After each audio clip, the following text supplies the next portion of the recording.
So here's a question for you.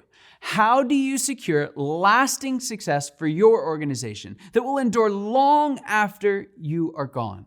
Now, this is the question at the root of your journey in stage 5 of your founder's evolution. And here are 4 specific strategies that you can use to lay a solid foundation for lasting success. First, get clear on who you are and what only you can do. Now, I've already hit on this point in the previous video, so I won't drag it out.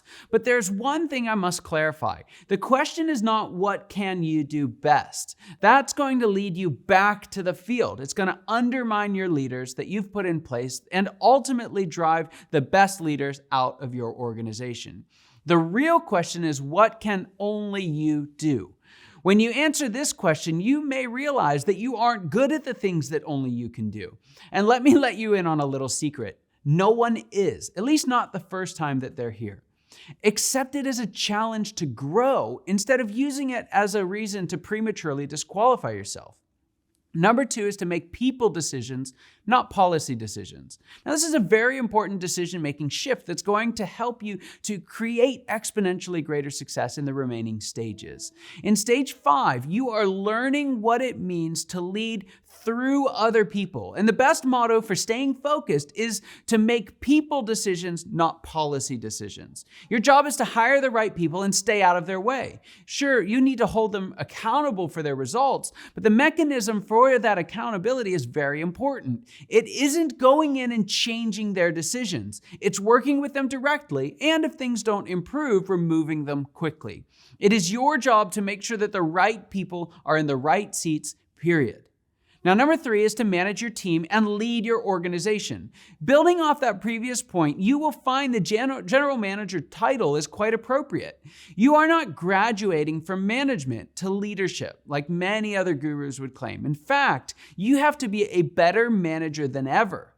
However, what is changing is who you're managing.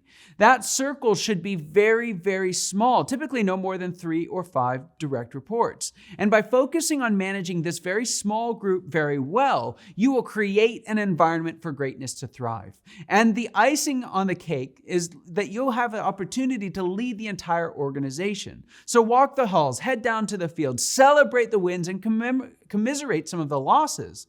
But when you do, don't flex your managerial muscles. Don't make any decisions with anyone but your direct reports.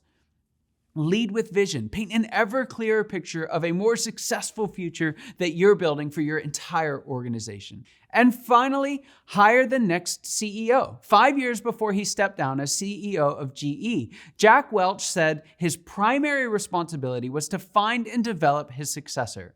There is a nearly universal mistake that founders make when selecting their successor. They pick a COO, but they call them CEO.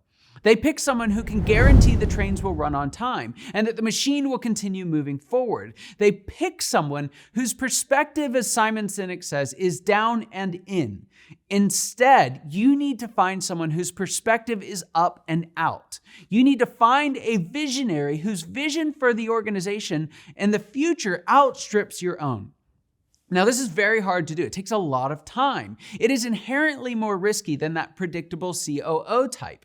But if you want to build a visionary organization that succeeds for years to come, you need to be the one to find the next visionary leader. Now, when you do these 4 things, you will start to see some remarkable changes in yourself and in your organization. And in the next video, I'll show you what those are and how you can get the greatest fulfillment and enjoyment out of this stage in your journey. I'll see you there.